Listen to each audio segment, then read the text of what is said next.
Muito bem. Vocês, espero que todos estejam gostando, tá? Nós temos agora a convidada muito especial para nós aqui, uma convidada em que, quando nós chegamos aqui em Passo Fundo, foi uma das primeiras pessoas que nos acolheram, que fez parte aí da nossa rotina, que fez parte da formação da minha esposa hoje como mestre em gerontologia, na ciência do envelhecimento humano, aqui pela UPF. Eu queria convidar a doutora Lia, se ela estiver aqui no nosso grupo, que ela possa entrar conosco. Eu vou pedir só um minutinho para vocês, 2 minutinhos para que vocês possam beber uma água, fazer um pipizinho. Daqui a pouco a gente se encontra aqui. 3 a 5 minutinhos. Um abraço e até já.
Boa noite, Lia, tudo bom?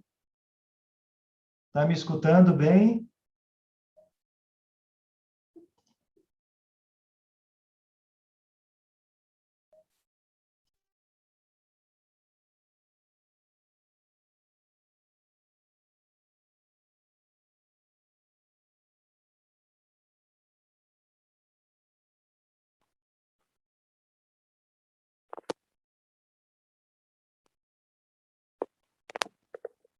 Olá.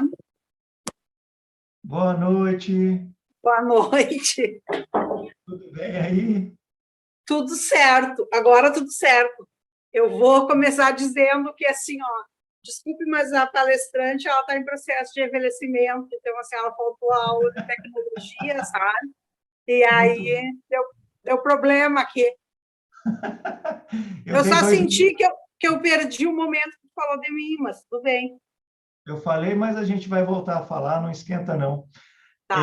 Eu dei 2 minutinhos de intervalo para o pessoal e aí a gente vai te apresentar. Ah, então tá. Eu vi que tem um ajudante aí especial aí perto, né? Tem. Aqui sempre tem um socorro. Que bom, né? Sim. Mas tá, a imagem tá boa, o áudio tá muito bom, viu? Ai, que bom. Eu Tá muito... sou a apresentação, tá? Eu preferi não fazer apresentação. Como era um tempo curto, eu preferi fazer meu bate-papo sem apresentação, tá? Show de bola, fica à vontade. Isso vale muito, muito, muito. Tá. Tá? Mas tá Eu bem vou. legal, estava assistindo aí. É muito divertido. Eu apanhei aqui também um pouquinho da tecnologia. Mas a gente precisa disso, né? Isso é. Hoje a gente estava falando aí, na tecnologia nos salvou nesse momento pandêmico aí. Foi maravilhoso. Muito bem. Deixa eu ver aqui como é que está na página. E aí a gente vai começar. Eu vou te apresentar e depois você fica à vontade para a gente te curtir Como o fica nosso. a questão do tempo? Vocês me avisam ou eu cuido aqui? Está começando um pouco mais tarde. Eu tenho igual os 25 minutos ou eu preciso falar um pouco menos? Tem sim, tem sim. Tá. Pode cumprir seus 25 minutos, não tem problema. Tá. Uhum. Tá bom? Tá Nós bem. começamos atrasado porque eu realmente me atolei aqui, me Sim, compliquei um pouquinho com o equipamento, mas depois tá tudo funcionando. tá bom. Tá bom?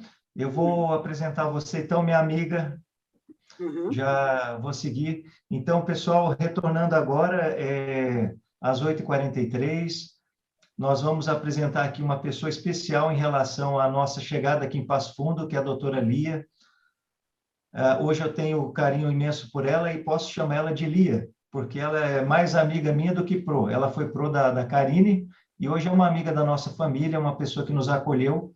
Então, a gente é muito grato a ela. E, por coincidência, essa pessoa, ela é uma pesquisadora na área do envelhecimento humano, ela é uma pessoa doutora em gerontologia biomédica, ela fez estágio pós-doutoral em gerontologia, professora e pesquisadora hoje, trabalha na UPF, na Universidade de Passo Fundo, é escritora, docente do curso de fisioterapia e do programa de pós-graduação em envelhecimento humano da Universidade de Passo Fundo. Então, com muito carinho, Lia, a gente recebe você aqui para que você possa trazer para a gente um pouquinho da tua vivência. Seja bem-vinda, é um prazer te receber aqui.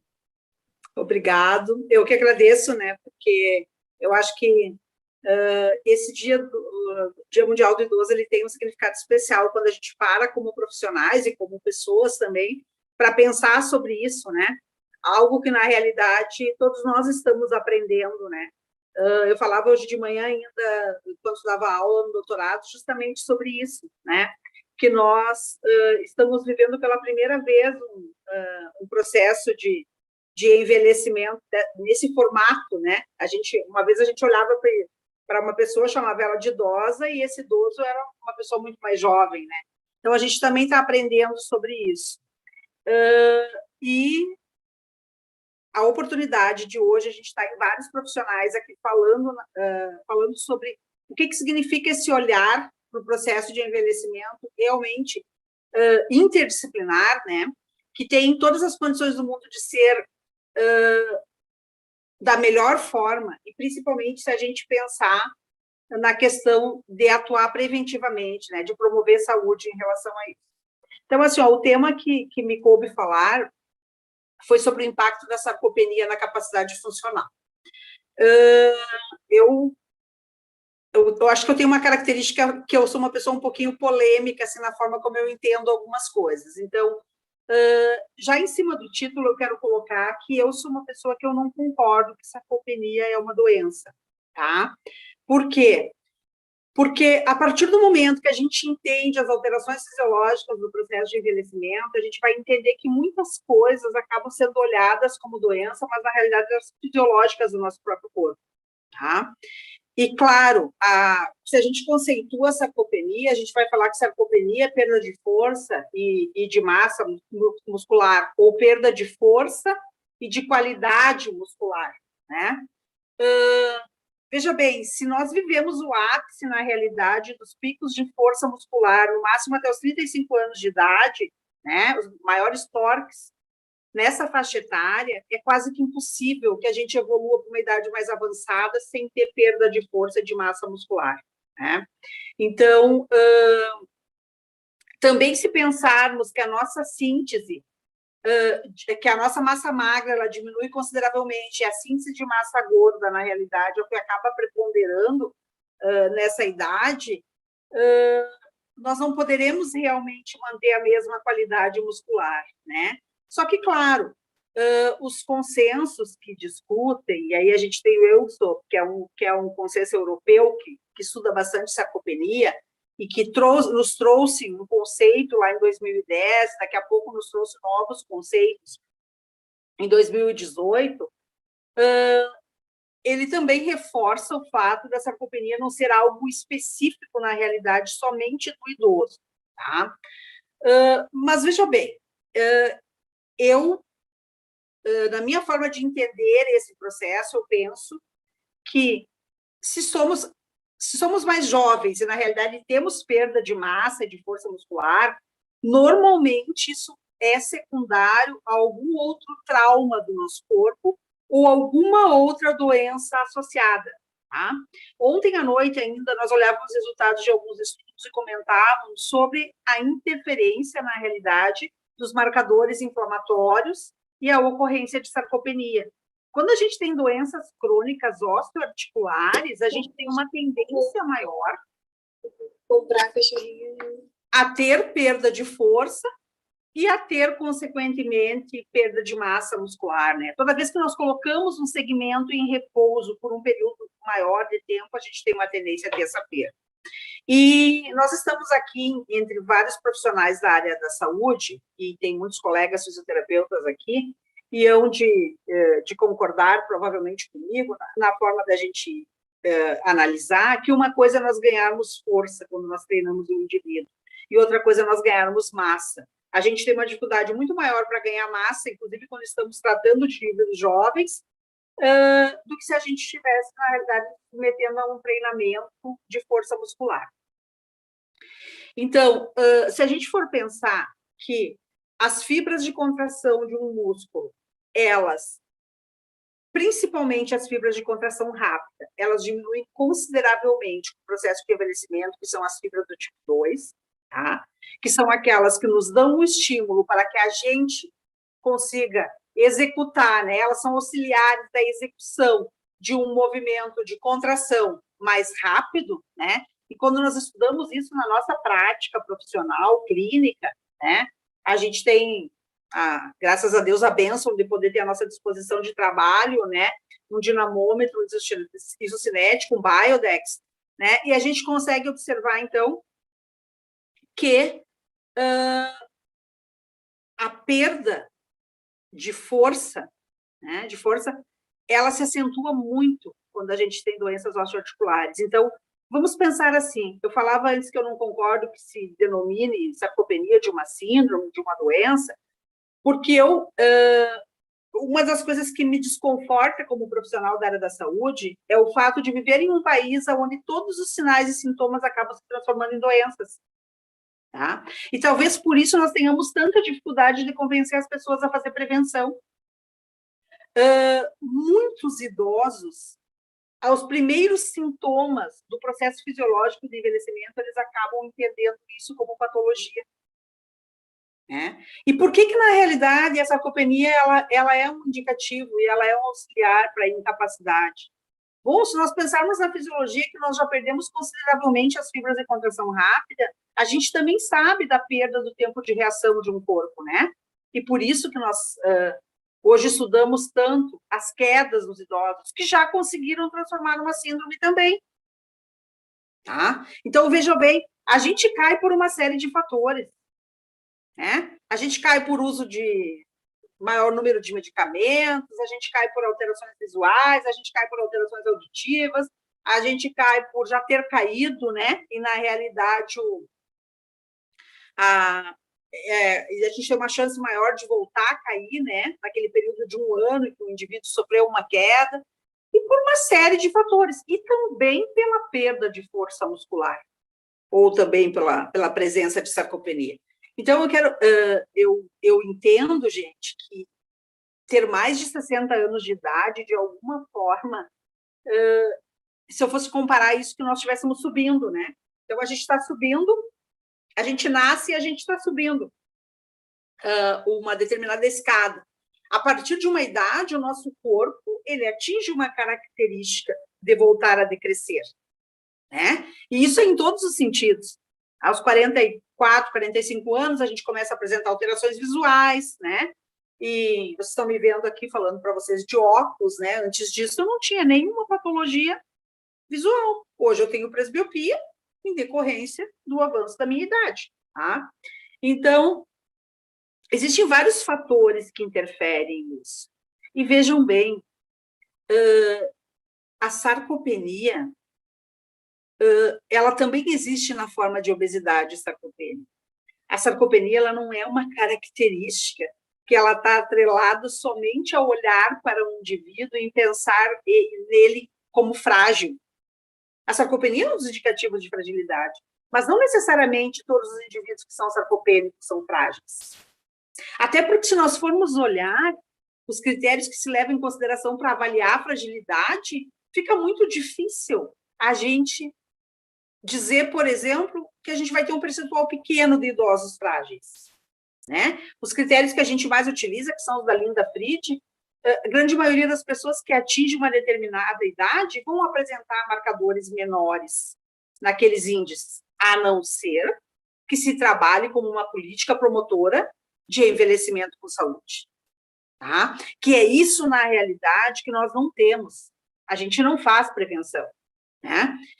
A gente sabe de números, a gente tem números que nos dizem qual é o percentual que nós teremos de idosos no Brasil até 2050, mas a gente não tem nenhuma política pública hoje que incentive, na realidade, uma ação promotora de saúde para essa população. Se eu tenho um indivíduo jovem, e esse indivíduo sofre uma fratura, e ele fica por um determinado período com segmento em repouso, ele tem uma tendência a apresentar um quadro de sarcopenia, dali a pouco, né? Principalmente quem fica com algum membro imobilizado. Fica o período de imobilização, retira, a gente olha, tem uma diminuição de perímetro, tem uma diminuição de massa muscular, né? A área de secção do músculo, né, ela diminui consideravelmente conforme nós vamos envelhecendo. A força de membro inferior, né, me apresentei falando que eu estudo muito força muscular há muito tempo já, né? E, inicialmente, meus estudos eles se centravam muito na força do membro inferior. Hoje, eu também estudo bastante a parte de membro superior. Por quê? Porque, como estudiosa de doenças de envelhecimento ósseo muscular, e pela alta incidência de doenças osteoarticulares, e vejam bem, degeneração, desgaste de cartilagem articular é processo fisiológico, gente, quando a gente está olhando para isso no idoso. Se nós começamos, na realidade, se a nossa síntese de massa óssea e muscular, se o nosso pico é aos 35 anos de idade, e a partir disso há uma inversão da função dos osteoblastos e dos osteoclastos, será que o que a gente tem lá de degeneração de cartilagem em idosos com 65 anos, 70 anos, essa doença? Isso, para mim, é processo fisiológico, né? Se nós olharmos os idosos, não é mito que a estatura diminui, né? Não é, a gente sabe que ela diminui. Por quê? Porque a gente tem uma tendência, na realidade, a ter uma perda de força maior, a gente faz um movimento compensatório do corpo, a postura se altera e a gente tem uma degeneração de discos ali, né, que faz, na realidade, com que ocorra uma redução da nossa estatura. Mas isso é processo fisiológico. Certo? Então, é quase que impossível. Por que nós chamamos de queda, de síndrome de queda? Por que a gente puxa isso para algo patológico? Ou por que a gente chama de síndrome de sarcopenia? Eu não concordo com isso, tá? Eu não concordo mesmo. E eu, assim, ó, eu teria que, na realidade, eu ainda posso ser convencida, né? E os anos vão passar, e se daqui a pouco eu mudar de opinião, eu vou emitir minha opinião diferente. Hoje, para mim, isso é processo fisiológico. E isso tem uma relação forte com capacidade funcional? Tem. Então, vejam bem. Vamos pensar na capacidade funcional sobre vários ângulos, né? A Organização Mundial da Saúde, ela define nos seus critérios para processo de envelhecimento saudável, aquilo que um dia nós chamamos de envelhecimento ativo, hoje a gente denomina como envelhecimento saudável, que um idoso deve ter capacidade funcional e autonomia, né? Autonomia é algo que está muito além de conseguir ter capacidade para executar os seus movimentos funcionalmente, né? Agora, quem tem incapacidade funcional, normalmente acaba tendo uma redução de autonomia, né? E, às vezes, nós mesmos, cuidadores, seja nos formatos que forem, porque a gente pode ser cuidador dentro da família, como pode ser um cuidador profissional, né? Às vezes, nós mesmos podamos a autonomia dos idosos que estão sob os nossos cuidados, em função de que a gente não tenha a paciência de esperar pelo tempo que o idoso necessita para executar alguma atividade, ou até mesmo pela diminuição do tempo de reação de um corpo, né? Então, para mim, Liamara, como pesquisadora e como uma profissional que estuda isso há muito tempo, né? Antes o Omar me apresentou ali, colocando, né, como doutora em gerontologia, estágio pós-doutoral em gerontologia.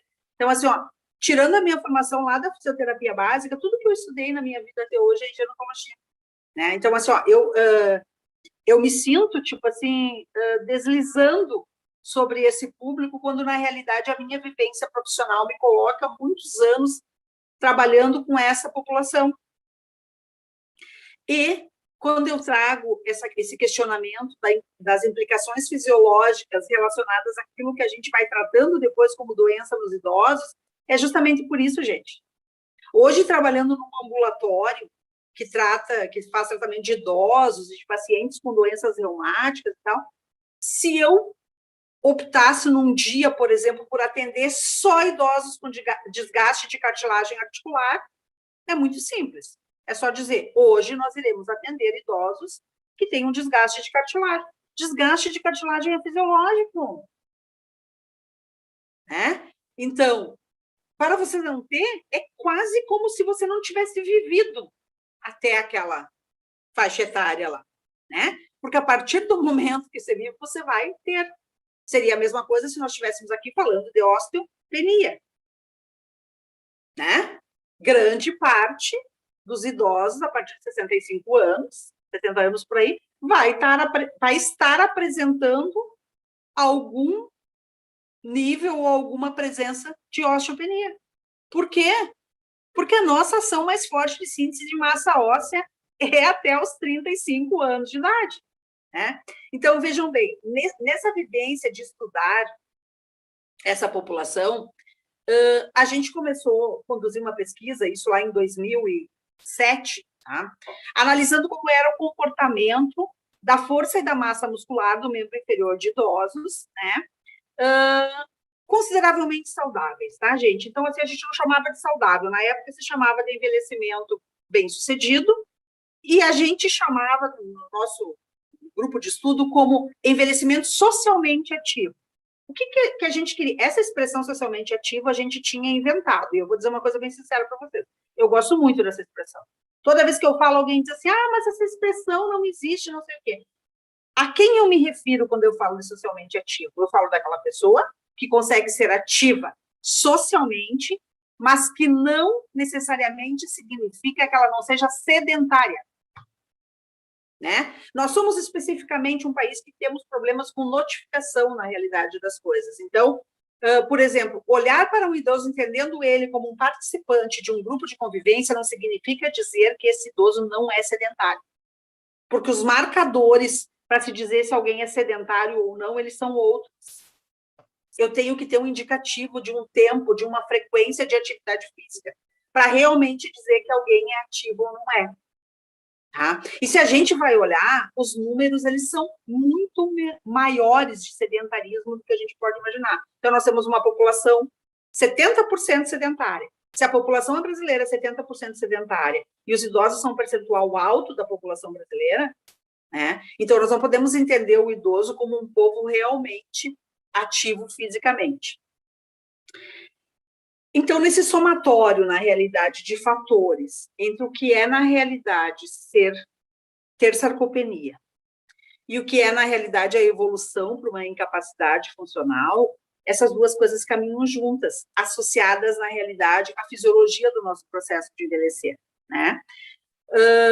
A gente vem estudando sarcopenia há um número bem grande de anos. Então, quando eu falo para vocês aí que começamos em 2007 a avaliar essa questão da força, Eu acho que até hoje já avaliamos muito mais do que 500 pessoas em relação à força, inicialmente de membro inferior, e depois passamos por esse processo do superior. Por que do superior? A avaliação da força do membro superior, ela acaba se tornando mais fácil para quando a gente está fazendo atividades externas, para a gente ter condições ali de carregar o nosso dinamômetro ali manual junto, né? E a gente percebe que grande parte dos idosos não tem noção de como é a sua força nas mãos. Mas, no entanto, ter menores índices de força de preensão na mão também são indicativos, né, e preditores de incapacidade. Por quê? Porque o local onde os idosos mais fraturam é o quadril, o primeiro, e o segundo é o punho. Né? Então, às vezes, até na própria busca de um apoio, em algum momento o tempo de reação de um indivíduo ele é mais lento em decorrência do impacto da velocidade que é imposto ao corpo, a pessoa acaba buscando socorro pela força da mão. Tá? E aí a força da mão não se encontra. Então, assim, a gente tem vários estudos relacionados a isso, inclusive quando a gente relacionou a força de preensão relacionada ao fato das pessoas apresentarem dor no membro superior. Tá? E nessas análises, olhando para a sarcopenia relacionada às doenças osteoarticulares, eu posso dizer para vocês, pelo resultado dos estudos que a gente já trabalhou no decorrer dos anos aí, que aonde existem doenças osteoarticulares, existem menores índices de força de preensão e de massa. Tá? Agora, a gente poderia se perguntar, mas como não ter doenças degenerativas osteoarticulares se a nossa idade for avançando? É. Mas nós podemos estar bem funcionalmente, independente de ter a ocorrência dessas outras alterações fisiológicas no nosso corpo. O que a gente precisa entender, na realidade, dentro do nosso trabalho, a gente que trabalha com idosos, é que nós precisamos deixar os idosos funcionais, independente de que, para estar funcionais, eles apresentem compensações. A gente não pode ter a ilusão, como profissionais, de que nós temos que deixar um idoso numa postura corretinha, de que ele não pode ter nada de flexo de joelho, de que ele não pode compensar nada para a gente poder dizer que ele está realmente bem. Olha, gente, se nós estamos num momento, quando nós temos idade mais avançada, nós estamos em um momento de decréscimo, é quase que impossível a gente conseguir fazer com que esse idoso consiga, na realidade, executar todos os seus movimentos sem apresentar nenhum tipo de compensação. Tá? E ao encontrar grandes índices de sarcopenia, de uma forma muito forte nos idosos que vivem institucionalizados. Tá? Então, a gente fez um estudo, que até foi publicado recentemente, onde a gente foi olhar para como era a prevalência de sarcopenia nos idosos que viviam em instituição de longa permanência. Tá? Até porque nos formatos de como se induz essa institucionalização, grande parte das pessoas acabam não executando as suas funções de vida diária a partir do momento que estão na instituição. Eles acabam, na realidade, o cuidado é feito pelas pessoas que os cuidam, e não, na realidade, por eles mesmos. Então, o que a gente observou? Que o déficit nutricional, o avanço da idade e essa relação forte do sexo, né, especificamente aí do sexo feminino, que a gente tem uma expectativa de vida maior aí das mulheres, estavam entre os principais fatores, tá, associados à sarcopenia nessa população que vive nas instituições de longa permanência. Tá? Quando eu estava no meu estágio pós-doutoral, o estudo que eu desenvolvi, ele estava atrelado ao risco de sarcopenia, tá? Estava relacionado ao risco de obesidade sarcopênica, tá? Nos idosos que viviam em instituições de longa permanência. E assim, a gente encontra índices de obesidade. Tá? Não é porque as pessoas estão, é muito pelo contrário, né? Tem o pessoal da nutrição que vai falar aí no decorrer do evento, e às vezes o fato de você estar numa condição de maior incapacidade funcional, te coloca numa condição de facilidade para que você ganhe mais peso. E quando eu falo, né, e que te coloca, né, em uma certa dificuldade para a execução dos teus movimentos. E quando eu falo dessa limitação de nós não sermos promotores de saúde no país que a gente vive, é porque, assim, ó, fazer com que as pessoas façam treinamento, com que idosos façam treinamento de força dentro das suas próprias casas é algo muito simples. Tá? A gente desenvolveu um estudo aonde pegamos e colocamos, avaliamos um grupo de 30 idosos, encontramos 72% deles com baixos índices de força de preensão manual. Tá? Ensinamos esses idosos a fazerem 5 exercícios, somente 5. A gente desenhou num papel grande e deu de presente para eles uma bolinha, né, dessas comunzinhas aí que vendem nas lojinhas de R$1,99, e prendedor de roupa. E ensinou 5 exercícios para eles executarem em casa. 3 meses depois, quando reavaliamos esses indivíduos, tá, a gente observou que esse índice de 72%, na realidade, de déficit, tinha se reduzido e a gente já estava olhando para uma população que tinha 48% de déficit somente.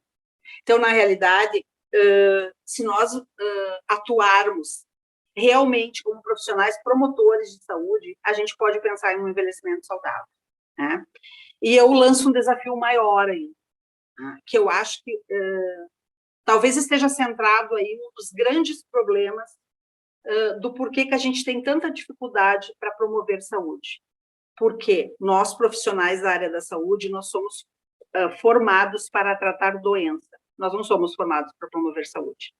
A gente se apresenta como profissionais da área da saúde, mas nós somos profissionais da área da doença. Porque se a gente for olhar, inclusive, e eu coloco a minha meia-culpa aqui, quando eu falo nós e nós profissionais, eu estou me identificando junto dentro desse grupo, tá?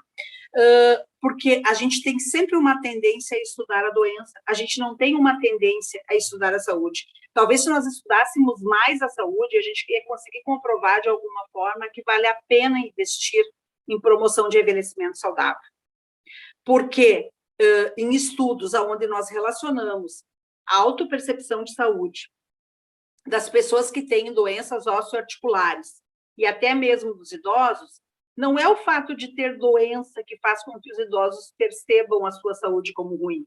Muitas vezes a gente tem idosos que têm doenças crônicas não transmissíveis em altos índices, eles têm várias doenças crônicas não transmissíveis, e na hora de relatar como eles percebem a saúde deles, eles não percebem a saúde como ruim, né? Até porque, se você viver 85, 90 anos, 100, que é a faixa etária que mais vai aumentar conforme a gente for envelhecendo, é quase que impossível a gente chegar a uma faixa etária dessas sem apresentar nenhuma doença. Até porque, se nós continuarmos nessa moda, que tudo que é alteração fisiológica, que vai se acentuando, vai se transformando numa síndrome, né? Então, vocês imaginam como que a gente vai chegar lá na frente com o excesso de patologias para se tratar, né? Então, para mim, quando eu venho aqui falar brevemente sobre o impacto de sarcopenia na capacidade funcional dos idosos, eu quero concluir minha fala dizendo que se a gente tem perda de força de massa e a gente não tem nenhuma ação preventiva para isso, consequentemente, a gente vai acabar em algum momento evoluindo para algum tipo de incapacidade. E evoluir para a incapacidade é o que a gente não quer, né? E se nós fôssemos olhar para o desenho que a gente terá em termos de mundo, a partir de um processo pandêmico que ainda estamos vivendo, onde a gente teve uma ocorrência muito alta de processos inflamatórios na população acometida por Covid-19, né? A gente tem uma chance muito maior de ter doenças imunossupressoras e, consequentemente, isso é um dos fatores que deve fazer com que os índices de sarcopenia fiquem cada vez maiores. Acho que é meu tempo, né? Deixa eu lhe falar, essa tua fala, Lia, é fantástica, porque hoje eu fiz uma pergunta para um aluno, e eu perguntei para ele assim, será que nós vamos ter o privilégio de envelhecer igual aos nossos avós? Aí eu ele ficou olhando para mim assim um pouco na dúvida da resposta, ele ficou meio suspeito, né? Mas eu coloquei para ele, olha, nossa alimentação hoje é uma alimentação diferente dos nossos tios e avós. Então, será que nós vamos conseguir chegar aos 80 com a saúde deles? E aí isso eu coloquei em pergunta e logo perguntei também para ele, o que que é? Até que ponto a mudança do estado fisiológico e anatômico é natural e quando que começa a aparecer a doença?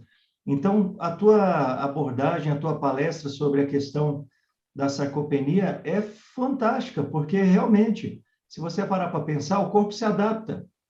Eu não posso levar em consideração, por exemplo, eu vou falar aqui da diabetes, a glicada, que é uma dosagem do açúcar de uma média de 3 a 4 meses de um paciente idoso, não pode ser igual de um paciente jovem, Jovem. né? Então, tudo que você falou cabe como uma luva aí nesse dia maravilhoso, dia 1º, para a gente refletir sobre o que é o envelhecimento, na verdade, né? E, assim, parabéns pelo seu tema, eu achei fantástico, de verdade. Muito obrigado.